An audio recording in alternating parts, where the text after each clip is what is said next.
Salut, on est le 3 novembre, j'espère que vous allez bien. What you say?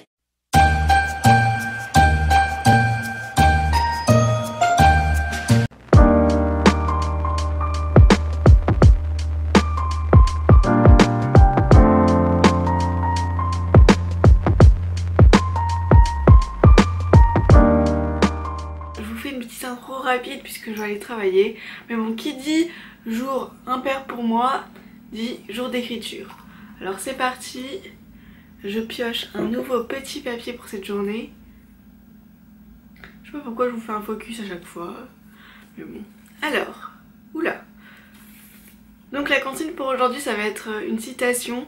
Donc je vais devoir, je pense, insérer cette phrase ou continuer le texte. Je verrai bien. Et donc c'est une citation du chant de Noël de Dickens qui dit « Les feuilles lustrées du houx, du gui et du lierre reflétaient la lumière, comme s'il y avait suspendu une infinité de petits miroirs. » Je trouve cette citation trop belle. Et je suis contente quand même qu'elle m'accompagne aujourd'hui. Écoutez, je vais voir ce que je peux en faire dans la journée et on se retrouve plus tard.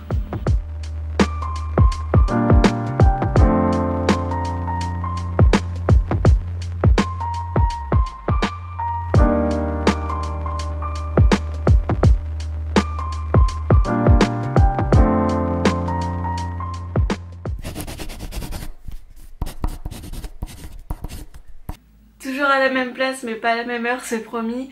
Il est 18h, je viens juste de rentrer du boulot et juste avant de rentrer, je vous ai filmé quelques plans de notre bonne vieille mais magnifique tour Eiffel, puisque je me suis dit que ce serait sympa de faire un petit plan qui peut changer du studio pour illustrer ce nouveau texte, pas cette nouvelle histoire.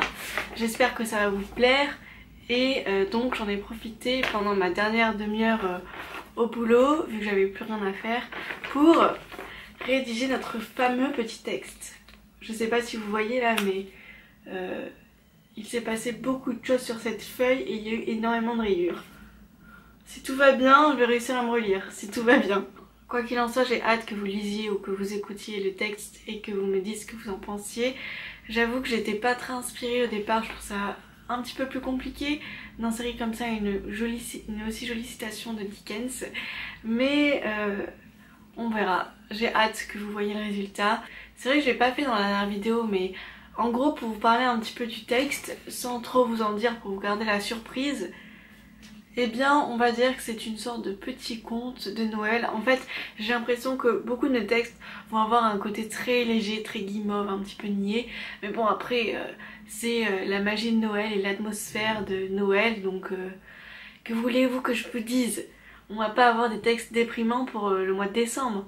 En tout cas, moi c'est pas comme ça que je vois ce challenge. Ce que je voulais vous dire aussi avant de vous quitter, de vous laisser avec l'écoute du texte, c'est que je suis super contente de voir que le challenge commence bien et que vous êtes plusieurs à avoir laissé plein de commentaires super sympas et je suis contente en tout cas que ce challenge vous fasse plaisir et que mes textes vous plaisent, même si ça c'est plus en second degré, mais en tout cas si vous avez envie de faire ce challenge, faites-le, ça serait super sympa qu'on le fasse en même temps et n'hésitez pas à poster en commentaire sous la vidéo correspondant le texte que vous avez écrit, ça serait super sympa.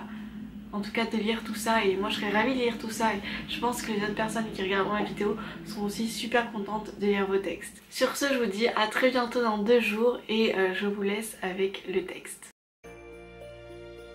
Dans une contrée où il faisait toujours froid, où on habillait sa maison des plus belles décorations, il y en avait une seule qui brillait d'entre tous.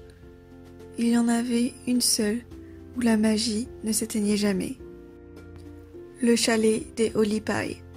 Madame Olipaille était une vieille dame qui passait ses journées dans son fauteuil à côté de la cheminée. Elle n'avait pas bougé depuis la mort de son mari. Un homme qui chérissait ses illuminations de Noël et qui bravait vents et tempêtes pour mettre en place son décor enchanté. Chose étonnante, la maison ne tombait pas en ruine. Bien au contraire, le 1er décembre, elle revêtait un manteau de fête encore plus beau que les années passées. Les familles s'agglutinaient chaque soir, à minuit, pour admirer le spectacle du chalet des Olipailles. Dans la pénombre, un écho sifflait entre les sapins. Il fredonnait un air bien connu. Une brise frôlait quelques bonnets, puis glisser entre les gros lots accrochés sur les branches. C'était l'heure. Les guirlandes s'allumaient une à une, et ces petites pépites lumineuses se transformaient en une masse éclatante. Les feuilles lustrées du houx, du gui et du lierre reflétaient la lumière comme si on y avait suspendu une infinité de petits miroirs. Ce n'était plus le chalet des Holly Pie, c'était un palais d'étoiles et de glace, un pays de rêves et de fantaisie. Monsieur Holly Pie était parti, mais il avait offert à sa femme et à ses amis le plus beau des tours de magie. Vous m'aidez à chercher le numéro 3 ? Bon, là j'avoue, je vous vois rien. 5, non.